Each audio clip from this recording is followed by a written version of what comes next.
আর এবার বলছি দেখ, বহুরূপী সুবোধ ঘোষ, এটা উৎস হচ্ছে সুবোধ ঘোষের গল্প সমগ্র 3য় খণ্ড থেকে নেওয়া হয়েছে। আচ্ছা, বহুরূপী শব্দের অর্থ সবাই জানিস।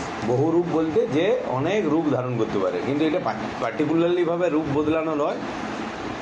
অনেক মানুষের পেশাই হচ্ছে এইটা যে সে বিভিন্ন রকম রূপ ধরে পড়ে চারদিকে মানে মানুষকে মনোরঞ্জন করে তার বিনিময়ে নিজের জীবনযাপন করে। এইরকম তোরা একটা খেলাও স্কুলে শুনেছিস, সেটা হচ্ছে গো এজ ইউ লাইক, বটে কিনা? সেরকম সুবোধ ঘোষের এখানে একজন বিখ্যাত ক্যারেক্টার হচ্ছে হরিদা। সে বিভিন্ন রকম সাহিত্য পারে, এমন সাহিত্য পারে যে লোকের সন্দেহ হয়ে যাবে যে অরিজিনালি বটে না সাজার। সেরকমই একজনকার জীবনের শর্ট বহুরূপীর জীবনের কাহিনী হচ্ছে বহুরূপী। দেখ, গল্পটা ভালো লাগবে, খুব সহজ গল্প।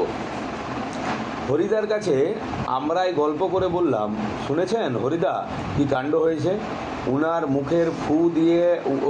মুখে ফু দিয়ে আর অনেক ধোঁয়া উড়িয়ে নিয়ে হরিদা এইবার আমাদের কথা জবাব দিলেন, না কিছুই শুনিনি। জগদীশবাবু যে কি কাণ্ড করেছেন শোনেননি হরিদা? হরিদা, না রে ভাই, বড় মানুষের কাণ্ডের খবর আমি কেমন করে শুনবো, আমাকে বলবেই বাকে। 7 দিন হলো এক সন্ন্যাসী এসে জগদীশবাবুর বাড়িতে ছিলেন। খুব উঁচু দরের সন্ন্যাসী, হিমালয়ের গুহাতে থাকেন। সারা বছরে শুধু একটি হরিতকি খান, আর এছাড়া আর কিছুই খান না। সন্ন্যাসীর বয়স 1000 বছরেরও বেশি বলে অনেকেরই মনে করেন। এটা আমাদের অনেকের মনে হতে পারে যে এইটা তো রিয়েলিস্টিক নয়, কিন্তু আমাদের বহু পুরাণ, বহু শাস্ত্রে এমন উল্লেখ আছে যে হিমালয়ের গুহা আছে। কিছুদিন আগে একটা আর্মির ভিডিও ভাইরাল হয়েছিল। আর্মি সিয়াচেন গ্লেসিয়ারে যাদের পোস্টিং আছে, জানিস ওখানে টেম্পারেচার -50 পর্যন্ত পৌঁছে যায়। -50, মানে ভাবতে পারছিস? মানে কড়াইয়ে গরম জল করে উপর দিকে ছুটলে পড়ার সময় সেটা গরমটা বরফ হয়েই পড়বে। সেরকম মাইনাস টেম্পারেচারে একজনকে দেখা যাচ্ছে যে একজন সাধু ধ্যান করছে খালি গায়ে। এটা আর্মির পোস্ট করা ভিডিও, বানানো নয়। তুই কল্পনা কর, ওইরকম টেম্পারেচারে তুই যে এমনি জামা পরে থেকে মরে যাবি, আর খালি গায়ে ধ্যান করছে। তাই আমাদের যেটা স্বাভাবিকভাবে মনে হয় যে না এটা হতেই পারে না, অত সহজে ওটা বলা উচিত নয়। কেননা যেটা আমরা দেখি নাই, জানি না, আমরা বলতে পারি যে এটা তো একটু মুশকিল, কিন্তু এমনি বলা উচিত হলো যে ওটা হবে কি না কোনো দিন। আমাদের জানার বাইরেও, আমাদের আয়ত্তের বাইরেও, মানে আমাদের মনে হয় যেটা অসম্ভব, এরকম কিন্তু কাহিনী অনেকেই ঘটে কিনা। দেখ, মানে আমরা জানি না হয়তো, কিন্তু এটা সম্ভব। হরিদা সন্ন্যাসী দেখ সারা বছর শুধু একটি হরিতকি খান, এছাড়া আর কিছুই খান না। সন্ন্যাসীর বয়সও 1000 বছরের বেশি বলে মনে করেন। হরিদা, সন্ন্যাসী কি এখনো আছেন না চলে গিয়েছেন? না, চলে গিয়েছেন, আক্ষেপ করেন হরিদা। থাকলে একবার গিয়ে পায়ের ধুলো নিতাম, তা পেতেন না হরিদা, সে ভয়ানক দুর্লভ জিনিস। শুধু ওই একা জগদীশবাবু ছাড়া আর কাউকে পায়ের ধুলো নিতে দেননি সন্ন্যাসী, বুঝেছিস? হরিদা বলছি যদি থাকতেও তাহলে একটু পায়ের ধুলো নিত। পায়ের ধুলো বলতে পায়ের পাশটায় যে ধুলোগুলো পড়ে আছে ওগুলো পুড়িলি চলে আসলো প্রণাম করা। তো বলছে না না না, আপনি পাইতেন না, একমাত্র জগদীশবাবুকেই পায়ের ধুলো দিয়েছেন। হরিদা, কেন? জগদীশবাবু এক জোড়া কাঠের খড়মে সোনার বোল লাগিয়ে সন্ন্যাসীর পায়ের কাছে ধরলেন। তখন বাধ্য হয়ে সন্ন্যাসী পা এগিয়ে দিলেন, নতুন খড়ম পড়লেন, আর সেই ফাঁকে জগদীশবাবু পায়ের ধুলো নিয়ে নিলেন। মানে খড়ম জানিস তো, সেই যে কাঠের, বুঝেছিস? সে বোল বলতে কি বুঝে বলতেন, যে কোনো চপ্পলের দুটো আঙুলের বুড়ো আঙুল আর তার মাঝের আঙুলগুলোর মাঝের একটা জায়গাতে বুড়ো আঙুলটা ঢুকানো থাকে, এটা টিকলির মতো ছোটো জায়গা থাকে, ওইটাকে বলছে বোল, খড়মে থাকে। তো বলছে ওইটা সোনার লাগাতে যেয়ে জগদীশবাবু পায়ে লিখে। এখানে একটা পরস্পর বিরোধী। সন্ন্যাসী তার আবার পায়ের জুতোয় সোনা থাকবে না কি থাকবে, ব্যাপার ইম্পর্টেন্ট বটে কি? এখানে এটা পরস্পর বিরোধী জিনিস। হরিদা, বাহ, এ তো বেশ মজার ব্যাপার। হ্যাঁ, তাছাড়া সন্ন্যাসীকে বিদায় দেওয়ার সময় জগদীশবাবু 100 টাকার একটা নোট জোর করে সন্ন্যাসীর ঝোলার ভেতরে ফেলে দিলেন। সন্ন্যাসী হাসলেন আর চলে গেলেন। আচ্ছা, তুই ভাববি 100 টাকাটা বিরাট কিছু না বটে। আজ থেকে 50, 60, 70 বছর আগে 100 টাকা মানে হিউজ। তুই এমনও দেখবি 100 টাকা এখন একটা টিনে একটা যদি তেলের টিন নিতে যাস, মানে যে সরষের তেলের টিন ধর, আমার জানা নাই এখন 1001 খানেক দাম। ধরে রাখ ওটা যদি, আমি বলছি কত লিটার আমি জানিও নাই কত লিটার, আমি ধরছি যদি 25 লিটার থাকে, কথার মানে বলছি, তাহলে ওটার দাম 3500, 4000-এর উপরে। সেইটা আজ থেকে বেশি দিন নয়, সেটা আজ থেকে 40 বছর আগে আমি একটা ফর্দ দেখেছি 100 নিচে দাম, 100-র কাছাকাছি এরকম। কল্পনা কর, 40-50 বছর আগে এটা দেখি, মানে বুঝতে পারছি 40 বছর আগে একটা ফর্দ ঘরে আমার ছিল, সেই সময়কার অনুষ্ঠানের এটা ফর্দ, সেখানে দেখছি 100-200 400 না কত টাকা একটা সাইকেল। তাহলে কল্পনা করতে পারছি তখনকার দিনে টাকাটা কিন্তু অনেক, 100 টাকাটা। হরিদা কেন জগদীশ এটা বললাম তো আমি, গল্প শুনে খুব গম্ভীর হয়ে গেলেন হরিদা, অনেকক্ষণ চুপ করে রইলেন। আমরা কি বলছি বা না বলছি সেদিকে হরিদার যেন কান নেই। হরিদার উনানের আগুন তখন বেশ গনগনে হয়ে জ্বলছে। আমাদের চায়ের জন্য এক হাঁড়ি ফুটন্ত জল নামিয়ে দিয়েই হরিদা তার ভাতের হাঁড়িটাকে উনানে চড়ালেন। শহর মানে বুঝাই যাচ্ছে হরিদা খুব একটা অবস্থাপন্ন ঘরে লয়, গরিব। উনানে ভাত চাপিয়েছে, কাঠের জাল দিয়েছে, সেখানে ফু দিয়ে উনানটাই নিয়ে চাবার জ্বালাচ্ছে। এগুলো হচ্ছে নমুনা কিসের বলতে নেই যে বিরাট বড় লোক, মানে বড় সচ্ছল পরিবারের লয়। শহরের সবচেয়ে সরু এই গলিটার ভিতরে এই ছোট্ট ঘরটাই হরিদার জীবনের ঘর, আর আমাদের 4 জনের সকাল সন্ধ্যার আড্ডার ঘর। চা, চিনি আর দুধ আমরাই নিয়ে আসি, হরিদা শুধু তার উনানের আগুনের আঁচে জল ফুটিয়ে দেন। খুবই গরিব মানুষ হরিদা, কিন্তু কাজ করতে হরিদার প্রাণের মধ্যে যেন একটা বাধা আছে। ইচ্ছে করলে কোনো অফিসের কাজ কিংবা কোনো দোকানের বিক্রিওয়ালার কাজ পেয়ে যেতে পারেন হরিদা, কিন্তু ওই ধরনের কাজ হরিদার জীবনের পছন্দ নয়। একেবারে ঘড়ির কাঁটার সামনে সময় বেঁধে দিয়ে আর নিয়ম করে নিয়ে রোজই একটা চাকরির কাজ করে যাওয়া হরিদার পক্ষে সম্ভব নয়। হরিদার উনুনের হাঁড়িতে অনেক সময় শুধু জল ফোটে, ভাত ফোটে না, মানে সবসময় ভাতটুকুও জুটে না, এত অভাব। এই একঘেয়ে অভাবটাকে সহ্য করতে হরিদার আপত্তি নেই, কিন্তু একঘেয়ে কাজ করতে ভয়ানক আপত্তি। দেখ, তো প্রথম কথা হচ্ছে কাজ না করলে তুই গরিব হবেই, এই যত বড় লোকেই থাক। তো হরিদার কেমন কাজ করতে অপছন্দ, এটা একটা ইম্পর্টেন্ট কোশ্চেন। হরিদার হচ্ছে 10টা 5টার যে অফিসে ধরা বাঁধা কাজ সেটা করছে, মানে হরিদা হচ্ছে একটু ক্রিয়েটিভ ব্যক্তি। আর ওই ঘড়ির টাইম ধরে পর একটা নির্দিষ্ট কাজকে করতে পছন্দ নয়, তাতে না খাতি পাবো তবু ঠিক আছে। এটা হরিদার জীবনের এই সত্যিই একটা নাটকীয় বৈচিত্র্য আছে, খুব ইম্পর্টেন্ট লাইন, আর আগের প্যারাটাও খুব ইম্পর্টেন্ট ছিল। আর সেইটাই যে হরিদার জীবনের পেশা। হরিদা মাঝে মাঝে বহুরূপী সেজে যেটুকু রোজগার করেন তাতেই তার ভাতের হাঁড়ির দাবি মিটিয়ে দিতে চেষ্টা করেন। মাঝে মাঝে সত্যি উপোস করেন হরিদা। তারপর একদিন হঠাৎ আবার এক সকালে কিংবা সন্ধ্যায় বিচিত্র ছদ্মবেশে অপরূপ হয়ে পথে বের হয়ে পড়েন। কেউ চিনতে পারে না, যারা চিনতে পারে 1 আনা 2 আনা বকশিস দেয়, যারা চিনতে পারে না তারা হয় কিছুই দেয় না কিংবা বিরক্ত হয়ে 2-1 পয়সা দিয়ে দেয়। একদিন চকের বাসস্ট্যান্ডের কাছে ঠিক দুপুরবেলাতে একটা আতঙ্কের হল্লা বেজে উঠেছিল। একটা উন্মাদ পাগল, তার মুখ থেকে লালা ঝরে পড়ছে, চোখ দুটো কটকটে লাল, আর তার কোমরে একটা ছেঁড়া কম্বল জড়ানো, গলায় টিনের কৌটোর একটা মালা। পাগলটা একটা থান ইট তুলে নিয়ে বাসের উপর বসা যাত্রীদের দিকে তেড়ে যাচ্ছে। চেঁচিয়ে উঠে যাত্রীরা 2-1 পয়সা ফেলেও দিচ্ছে। একটু পরেই বাসের ড্রাইভার কাশীনাথ ধমক দেয়, খুব হয়েছে হরি, এই বাস ধরে পড়ো। মানে ওটা কে সাজিয়েছিল ওরকম পাগল? হরিদা। বাসের ড্রাইভার বুঝে গেছে, ও প্রতিদিন ওখানটাকে যায় ধর বাস স্ট্যান্ডে, খুব খুব হয়েছে হরি, এবার সরে পড়ো, অন্যদিকে যাও। হ্যাঁ, ওটা কি একটা বহুরূপী? বাসের যাত্রীরা কেউ হাসে, কেউ বা বেশ বিরক্ত হয়, কেউ আবার বেশ বিস্মিত। সত্যি খুব চমৎকার পাগল সাজতে পেরেছে তো লোকটা। দেখ, এটা কিন্তু বিরাট একটা আর্ট লয় কি সাজাটা। সিনেমায় মেকআপ আর্টিস্টদের জন্য অস্কার পুরস্কার থাকে, তো এইটাও তো একটা বিরাট বড় আর্ট, অ্যাক্টিং প্লাস মেকআপ, যাতে লোকগুলো বুঝতে পারে। যাক, হরিদার জীবন এরকমই বহু রূপের খেলা দেখিয়ে এরকম চলে যাচ্ছে। এই শহরের জীবনে মাঝে মাঝে বেশ চমৎকার ঘটনা সৃষ্টি করেন বহুরূপী হরিদা। সন্ধ্যার আলো সবেমাত্র জ্বলছে, দোকানে দোকানে লোকজনের ব্যস্ততা আর মুখরতাও জমে উঠেছে। হঠাৎ পথের উপর দিয়ে ঘুঙুরের মিষ্টি শব্দ ঝুমঝুম বেজে বেজে চলে যেতে থাকে। এক রূপসী বাইজি প্রায় নাচতে নাচতে চলে যাচ্ছে। শহরে যারা নতুন এসেছে তারা 2 চোখ বড় করে তাকিয়ে থাকে, কিন্তু দোকানদার হেসে ফেলে, হরির কাণ্ড। হ্যাঁ, এটা একটা বহুরূপী নাকি? কারো মুখ চোখের মোহভঙ্গ হয়, আর যেন বেশ একটু হতাশ স্বরে প্রশ্ন করে ওঠে, বাইজির ছদ্মবেশে সেদিন হরিদার রোজগার মন্দ হয়নি, মোট 8 টাকা 10 আনা পেয়েছিলেন। ইম্পর্টেন্ট জায়গা।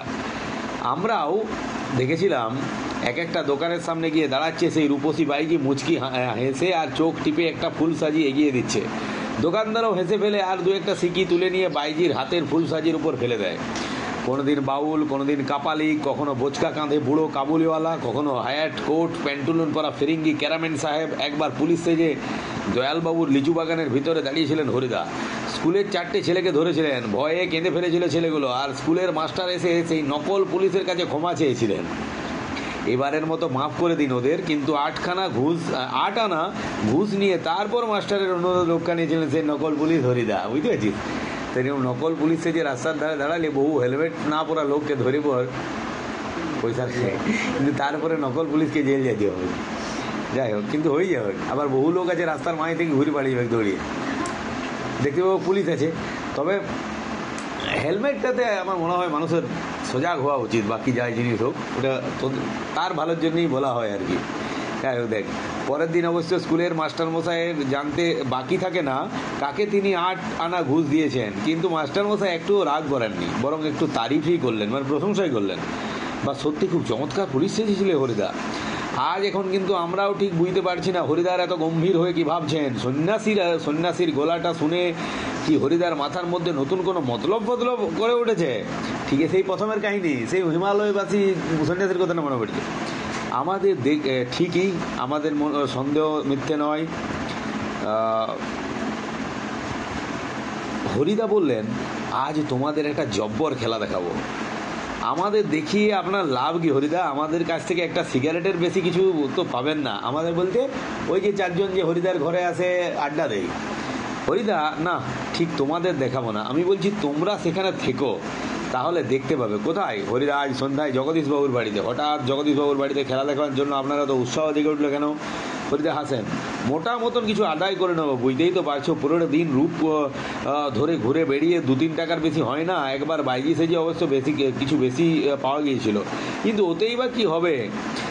ঠিক বলেছেন, ওতেই বা কি হবে? ঠিক বলেছেন হরিদা। সপ্তাহে বড় জোর একটা দিন বহুরূপী সেজে বের হন হরিদা, কিন্তু তাতে 7 দিনের পেট চলবার মতো রোজগার হয় না। হরিদা বলেন, না, এবার আর কাঙালের মতো হাত পেতে বকশিস নেওয়া নয়, এবার মারিত গন্ডার লুঠিত ভান্ডার। তোদের মারিত হাতি আছে কি অনেকের বইয়ে? তাহলে ওটা গন্ডার হবে, ঠিক আছে? একেবারে এটা দাগ দিবি, এটা একটা প্রবাদ, খুব ইম্পর্টেন্ট লাইন। একেবারেই যা ঝেলে নেব তাতে আমার সারা বছর চলে যাবে। হরিদা বলছে, এই বিভিন্ন সাজিয়ে বেরিয়ে 2-3 টাকার বেশি হয় না, আজকে এমন সাজবো, এমন লুবো মোটা টাকা যে একবার সাজলে আমার সারা বছর চলে যাবে। কিন্তু সে কি করে সম্ভব? জগদীশবাবু ধনী মানুষ বটেন, কিন্তু বেশ কৃপণ মানুষ। হরিদাকে একটা যোগী সন্ন্যাসী কিংবা বৈরাগী সাইতে দেখে কত আর খুশি হবেন জগদীশবাবু? আর খুশি হলেই বা কত আনা বকশিস দেবেন? 5 আনার বেশি তো নয়। হরিদা বলেন, তোমরা যদি দেখতে চাও তবে আজ ঠিক সন্ধ্যাতে জগদীশবাবুর বাড়িতে থেকো। আমি বললাম, থাকবো। আমাদের স্পোর্টসের চাঁদা নেওয়ার জন্য আজ ঠিক সন্ধ্যাতেই জগদীশবাবুর কাছে যাব। বড় চমৎকার আজকে এই সন্ধ্যার চেহারা। আমাদের শহরের গায়ে কতদিন তো চাঁদের আলো পড়েছে, কিন্তু কোনোদিন তো আজকের মতো এমন স্নিগ্ধ ও শান্ত উজ্জ্বলতা কখনো চারিদিকে এত সুন্দর হয়ে ফুটে ওঠেনি। ফুরফুর করে বাতাস বইছে, জগদীশবাবুর বাড়ির বাগানের সব গাছের পাতা ঝিরঝির শব্দ করে কি যেন বলতে চাইছে। জগদীশবাবুর বাড়ির বারান্দাতে মস্ত একটা আলো জ্বলছে, সেই আলোর কাছে একটা চেয়ারের উপর বসে আছেন জগদীশবাবু। সাদা মাথা, সাদা দাড়ি, সৌম্য শান্ত ও জ্ঞানী মানুষ জগদীশবাবু। আমরা আমাদের স্পোর্টসের চাঁদার খাতাটি জগদীশবাবুর কাছে তুলে দিয়ে দাঁড়িয়ে আছি। চমকে উঠলেন জগদীশবাবু। বারান্দার সিঁড়ির দিকে তাকিয়ে জগদীশবাবু 2 বিস্মিত চোখ অপলক হয়ে গেল। আমরাও চমকে উঠছি বই কি, আশ্চর্য হয়েছে, একটু ভয়ও পেয়েছি, কারণ সত্যিই যে বিশ্বাস করতে পারছি না সিঁড়ির কাছে এসে যে দাঁড়িয়েছে সে কি সত্যিই হরিদা? ও চেহারা কি সত্যিই কোনো বহুরূপীর হতে পারে?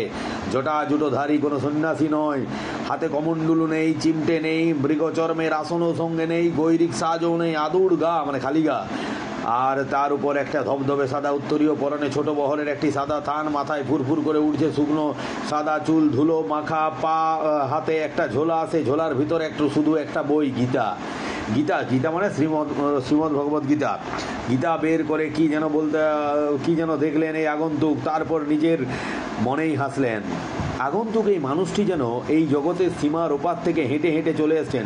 শীর্ণ শরীরটাকে প্রায় অশরীরী একটা চেহারা বলে মনে হয়। কি অদ্ভুত উদাত্ত, শান্ত ও উজ্জ্বল একটা দৃষ্টি আগন্তুকের চোখ থেকে ঝরে পড়ছে। উঠে দাঁড়ালেন জগদীশবাবু। আসুন। আগন্তুক হাসলেন। আপনি কি ভগবানের চেয়েও বড়? মানে যে বিরাগী সেজেছে হরিদা কিনা এরা বুঝতে পারছে না, বুঝলে? জগদীশবাবুকে দেখে বলছে, আপনি কি ভগবানের থেকেও বড় নাকি? আমি মহারাজ নই, সরি, এটা দেখ। আগন্তুক হাসেন। আপনি কি ভগবানের চেয়েও বড়? জগদীশ বাবু কিছু ভেবে বলেন, কেন আপনি একথা বলছেন মহারাজ?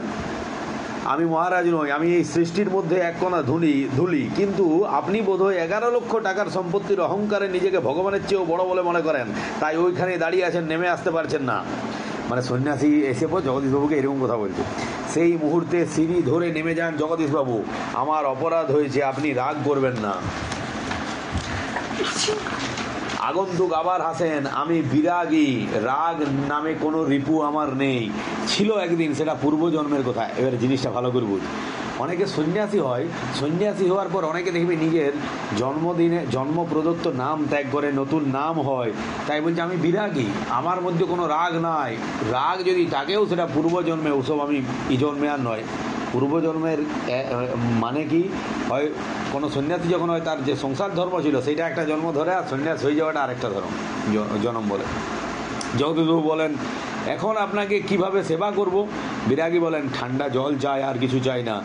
ঠান্ডা জল খেয়ে নিয়ে হাঁপ ছাড়েন বিরাগী। এদিকে ভবতোষ আমার আবার কানের কাছে ফিসফিস করে, না না হরিদা নয়, হতেই পারে না, অসম্ভব, হরিদার গলার স্বর এরকম নয়। বিরাগী বলেন, পরম সুখ কাকে বলে জানেন? সব সুখের বন্ধন থেকে মুক্ত হয়ে যায়। আমাদেরও শিকার আছে। যে বিরাগী এসছে সে জগদীশবাবু বলছে, আসল সুখ কাকে বলে জানেন? যেখানে আর কোনো সুখ পাওয়ার আশাই থাকবে না, সেইটাই পরম সুখ।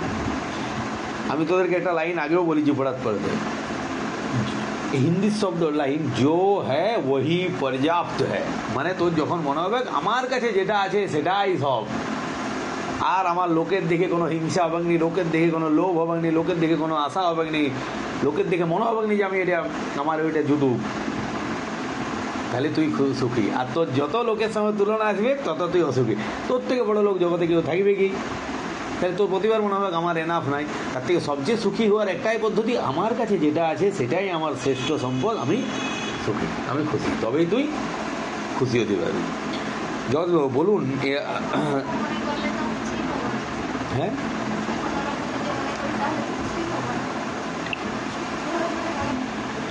বিরাগী বলেন, পরম সুখ কাকে বলে জানেন? সব সুখের বন্ধন থেকে মুক্ত হয়ে যাওয়া।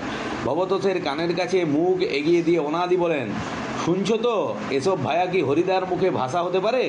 জগদীশবাবু ততক্ষণে সিঁড়ির উপর উঠে বসেছেন। বোধ হয় বিরাগীর পা স্পর্শ করার জন্য তার হাত দুটো ছটফট করতে শুরু করেছে। জগদীশবাবু বলেন, আমার এখানে কয়েকদিন থাকুন বিরাগীজি, আপনার কাছে এটা আমার প্রাণের অনুরোধ। দু হাত জোড় করে বিরাগীর মুখের দিকে তাকিয়ে থাকেন জগদীশবাবু। বিরাগী হাসেন, বাইরের খোলা আকাশ থাকতে আর ধরিত্রীর মাটিতে স্থান থাকতে আমি এই বিষয় দালান বাড়িতে থাকবো কেন বলতে পারেন? তখন বিরাগী কি বলছে, দেখবো খোলা আকাশ আছে, এত ধরিত্রী মাছ, আমি তোমার এই বিষয় সম্পত্তির বাড়িতে থাকবো না, সেটা হতে পারে না। বিরাগীজি জগদীশবাবুর গোলার স্বরের আবেদন করুণ হয়ে ছলছল করে। বিরাগী বলেন, না, আপনার এখানে জল খেয়েছি এই যথেষ্ট, পরমাত্মা আপনার কল্যাণ করুন, কিন্তু আপনার এখানে থাকা আমার পক্ষে সম্ভব নয়। জগদীশবাবু, তবে অন্তত একটু কিছু আজ্ঞা করুন যদি আপনাকে কোনো। বিরাগী, না না, আমি যার কাছে পড়ে আছি তিনি আপনার চেয়ে কম কিছু নয়, কাজেই আপনার কাছে আমার তো কিছু চাইবার দরকার হয় না। জগদীশবাবু, তবে কিছু উপদেশ শুনিয়ে যান বিরাগীজি, নইলে আমি শান্তি পাবো না। বিরাগী, ধন জন যৌবন কিছুই নয় জগদীশবাবু, ওসব হলো সুন্দর সুন্দর এক একটি বঞ্চনা। মন প্রাণের সব আকাঙ্ক্ষা নিয়ে শুধু সেই একজনের আপন হতে চেষ্টা করুন, যাকে পেলে এই সৃষ্টির সব ঐশ্বর্য পাওয়া হয়ে যায়। আচ্ছা আমি চলি। বলছে কত বড় কথা, দেখ, অর্থ সম্পত্তি বলছে কোনো কিছুই নয় এসব, ঈশ্বরকে পাওয়ার চেষ্টা করো, যাকে পেলে তোমার সব কিছুকেই বৃথা মনে হোক। তুই যদি দেখ, আমাদের জীবনেও কল্পনা করিস, যেটা তুই ভাবছিস চরম আপন, সেটা কি চিরকাল তোর থাকবে? তুই ভাবি দেখ, তুই খুব ভালো করে দেখ। আচ্ছা, যে সম্পত্তিটার উপরে তুই এখন অধিকার করে বসে আছিস, সেটা তোর দাদু ছিল বা তার দাদু ছিল, সে কি কাড়িলি যেতে পেরিয়েছে পকেটে পুরিয়ে পেরিয়েছে? তাহলে কোনো দিনও বল, কোনোদিনও কোনো পার্থিব সম্পত্তি তোর সঙ্গে যাবে নাই। আমরা বুঝতে পারিনি, আমরা দিনের পর দিন সময় যায়, আমরা সঞ্চিত করে আছে। যাই লোক তোর ব্যাংকের অ্যাকাউন্টে বহু লক্ষ টাকা আছে, মারা গেলে সেটা সে উপভোগ করতে পারে না। আমি এর অর্থ এটা বলছি না যে তুই ভবিষ্যৎ প্রজন্মের জন্য কোনো কাজই করে যাবি না। আমি বলতে চাইছি যে ওইটাতেই তো সুখ আসবে না, যে যত বেশি সম্পত্তি জোগাড় করলি ওইটাতেই সুখ। জীবনটা কিন্তু বয়ে চলে এসেছে। যদি জানতে চাস যে কোনটাতে সবচেয়ে বেশি সুখ, প্রতিটা মুহূর্তের জীবনটাকে বাঁচাটাই হচ্ছে সবচেয়ে বড় সুখ, যেটা অ্যাচিভ করতে পারা বিরাট জটিল। মানে তোর যাতে কোনো মুহূর্তে আফসোস না হয় যে আমি সময়টা এমন কাটলে আমার মনে আনন্দ হলে না, সময়টা বৃথা চলে গেল। বুঝেছিস জিনিসটা কি বলতে চাইছি? শুধু অর্থ জোগাড়, শুধু অর্থ জোগাড়, শুধু অর্থ জোগাড়, সেটা তোকে সুখ দিবে নেই। মনে হচ্ছে যে আমার ভালো হচ্ছে, ভালো হচ্ছে, একটা সময় মনে হবে অর্থটাই পরমার্থ নয়। জীবনের সুখটা হচ্ছে বাঁচতে পারাটা, আধ্যাত্মিকতা, ঈশ্বরকে নিজের মধ্যে নিয়ে পর বাঁচতে পারাটা, মানে স্পিরিচুয়ালিটির মধ্যে থাকলেই সেটা তুই সবচেয়ে বেশি পারবি। বিষয় সম্পত্তির মধ্যে থাকলে কোনো মতেই পারবি না। তারা তোকে হিংসা, লোভ, ঘৃণা, তোর তোর যত জায়গা আছে তোর মনে আর একটু বেশি, আর একটু বেশি, আর একটুটা শেষ নাই। পৃথিবীর গোটা সম্পত্তি দিয়ে দিলেও তুই বলবি যে এটা মঙ্গলে 2 ফুট পাইলে ভালো হতো, ওটাই। কিন্তু ওটা বাস্তব। মানুষের দেখ, বিজ্ঞানের এত আবিষ্কার, আমি খারাপ বলছি না, পৃথিবীটাকে অবাসযোগ্য করার পরে চেষ্টা করছে অন্য গ্রহে যেয়ে বসবো। পৃথিবীটাকে সুন্দর করার চেষ্টা করতে হয়। দেখ তুই ভাবে দেখ, আমাদের হাতে সুযোগ আছে গাছ না কাটার। আমরা ঠিক আছে, যে জায়গাটায় প্রয়োজন আছে তোমাকে কাটতে হবে, কিন্তু অপ্রয়োজনীয় গাছ কাটা হয়, তুই লক্ষ্য করবি। আমাদের সুযোগ থাকলেও আমরা একটা গাছ লাগাইনি। আমাদের মনে হয় আমরা বড় বড় কথা বলি কিন্তু লাগাইনি। আমরা অনেক সময় নিজের জায়গায় লাগাতে ওকে বলি যে রাস্তা ধারে ফাঁকা জায়গায় পালি লাগাই দিলি, অসুবিধার কিছু নাই। অবশ্যই লোকের জায়গা তো নয়, সরকারি সম্পত্তি রাস্তার ধারে এটা থাকতেও ভালো, যে জায়গায় গাছটা থাকবে, নাহলে তুই লাগলেও তো নষ্ট হয়ে যাবে। তাহলে আমাদেরকে মনে রাখতে হবে যে আধ্যাত্মিকতার মধ্যে আর প্রতিটা মুহূর্তে সুন্দরভাবে বাঁচতে পারলে সেটাই জীবনের লাভ। শুধু অর্থ সঞ্চয়টা জীবনের শেষ দিন পর্যন্ত ওটা তৃপ্তি আসবে। ঈশ্বর দেখ, আমাদের যত জেনারেশন আছে দেখবি বয়স হয়ে গেলেই তারা ভক্তিতে আসে। তুই একটু লক্ষ্য করবি, দেখবি সবচেয়ে বেশি ভক্তির মার্গে কারা গেছে? বয়স্ক লোকগুলো। ওটাতে কি হবে লাইফে? হবে নাই। তখন ভগবানও বলবে আর তোর উপায় নাই, তাই তুই আইছিস। তোদের মতো বয়স থেকে এখন থেকে স্পিরিচুয়ালিটি থাকতে হবে। স্পিরিচুয়ালিটি মানে সবসময় কীর্তন করে করে ঘুরে বেড়ানো নয়, মানে মনের মধ্যেই ঈশ্বরের আবাস হবে, শুদ্ধ ভাবনা, ভালো ভাবনা, ঐশ্বরিক ভাব, কারোর ক্ষতি না করার মানসিকতা, এবং জীবনটাকে সুন্দরভাবে উপলব্ধি করা। সবচেয়ে বড় আরাধনা হচ্ছে তোর জীবনটাকে সবচেয়ে ভালো রাখা, আর তোর জীবনটা লোকের জন্য যাতে ভালো হয়, তাহলে সবচেয়ে বড়। কারণ কে পৃথিবীটাকে সৃষ্টি করেছে আমরা মনে করছি? ঈশ্বর। আর কে তোর জীবনটা সৃষ্টি করেছে? ঈশ্বর। তাই তুই তোর জীবনটাকে যত ভালো রাখবি আর তোর জীবনটার জন্য লোকের যত উপকার হবে, ওইটাই ঈশ্বরের সবচেয়ে বড় পূজা। হলো না তুই মনে কর শিল্পী ওঠেস, তুই একটা মূর্তি দারুণ তৈরি করেছিস, সেই মূর্তিটা লোক ভেঙে দিলে তুই খুশি হবি না অখুশি হবি? অখুশি হবি।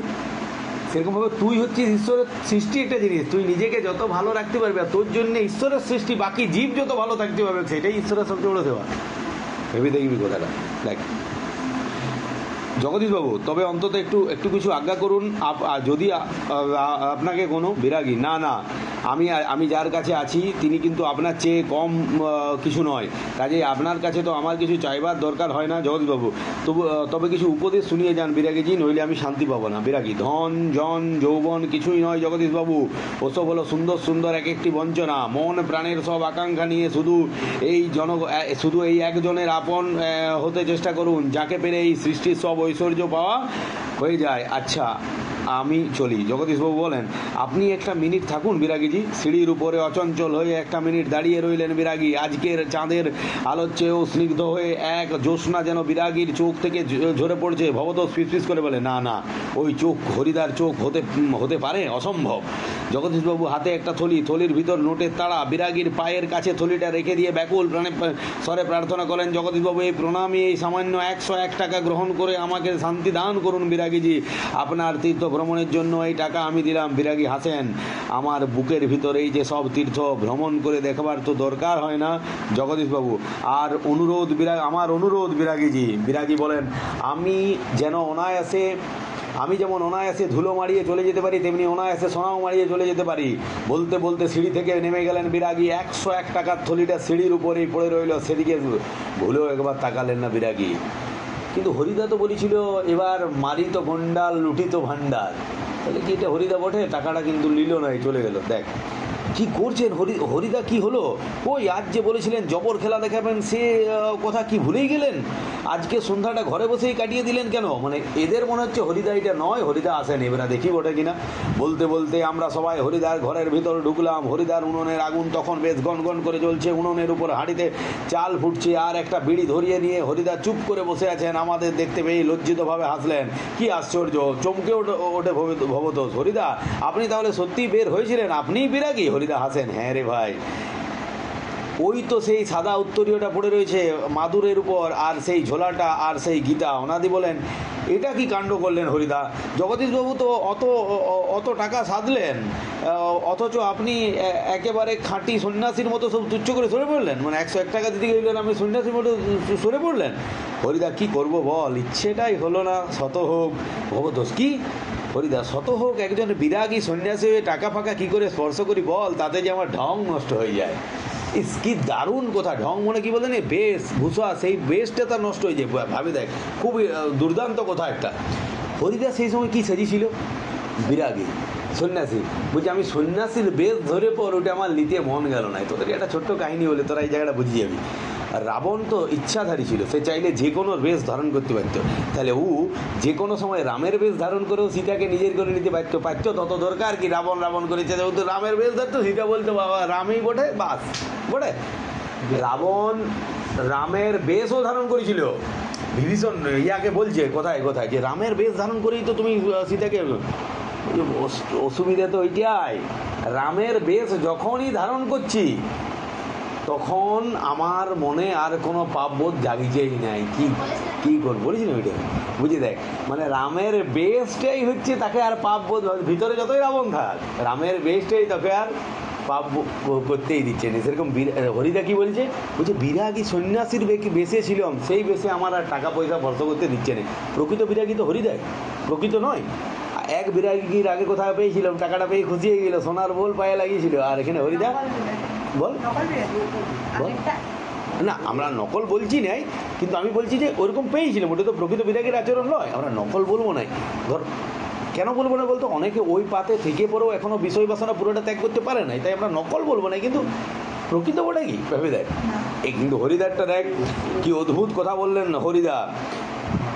হরিদার একথার তো সঙ্গে তর্ক চলে না, আর বুঝিতে অসুবিধা নেই। হরিদার জীবনের ভাতের হাঁড়ি মাঝে মাঝে শুধু জল ফুটিয়ে সারা হবে, অদৃষ্ট কখনো হরিদার এই ভুল ক্ষমা করবে না। বলছে আমরাও বুঝতে পারলাম যে হরিদার ভাতের হাঁড়িতে ভাত প্রতিদিন হয়তো ফুটবে না, কারণ অত বড় ভুলটা ভাগ্য ক্ষমা করবে, 101 টাকা পেয়ে ছেড়ে দিয়েছে। ওনাদি বলেন কিন্তু আপনি কি জগদীশবাবুর কাছে গিয়ে আর কখনো চেঁচিয়ে হেসে ওঠেন হরিদা? যাবই তো, না গিয়ে উপায় কি, গিয়ে অন্তত বকশিসটা তো দাবি করতে হবে। হরিদা এইখানেও একটা ভালো শিক্ষা দিয়ে গেল। আমি একটু তোকে বললাম কর্ম, হরিদা কিন্তু ওখানে বিরাগী সেজে যে টাকাটা স্পর্শ করেনি, কিন্তু হরিদা যে বিরাগী সেজে এত সুন্দর বিরাগী সেজে উপদেশ দিয়ে এসছে, সেইটার বকশিসটা তো নিতে যেতে হবে, যে আমি এত সুন্দর সেজেছি সেটার টাকাটা দাও। ভাবি দেখ, সেটা মোটেও 100 টাকা তো কোনো অ্যাঙ্গেল থেকে হবে না, হবে 1% হলেই বিরাট ব্যাপার। চেঁচিয়ে ওঠেন হরিদা, যাবই তো, না গিয়ে উপায় কি, গিয়ে অন্তত বকশিসটা তো দাবি করতে হবে। বকশিস, চেঁচিয়ে ওঠে ভবতোষ, সেটা তো বড় জোর 8 আনা কিংবা 10 আনা। হরিদা বিড়ি মুখে দিয়ে লজ্জিতভাবে হাসেন। কি আর করা যাবে বল, খাঁটি মানুষ তো নয়, এই বহুরূপীর জীবনে এর বেশি আর কি আশা করতে পারে। বুঝে দেখ, হরিদা কিন্তু নিজের কর্মের অর্থটা আদায় করতে যেতে ভুলবে নাই জগদীশবাবুর কাছে। তার সঙ্গে এটা দেখ, বলছে সে তো মোটেই 10 আনা, মানে 1 টাকাও লয়, 16 আনাও লয়। তখন কি বলছে বলতো, আমি আমার যেমন কর্ম সেরকমই তো টাকা পাবো, মানে নিজের আয়ত্তটাও বুঝা যে আমার এইটাই প্রাপ্য, আমি এইটাই পাবো, সবে বলেই সন্তুষ্ট। আমার তো মনে হয় সবচেয়ে সুখী হচ্ছে হরিদা। হরিদার কাছ থেকে জীবন থেকে আমরা বহুরূপী হরিদার কাছ থেকে প্রকৃত বিরাগী শিক্ষাটাই আমরা পেলাম। দেখ, বিরাগী রচনাটা এখানেই শেষ হলো।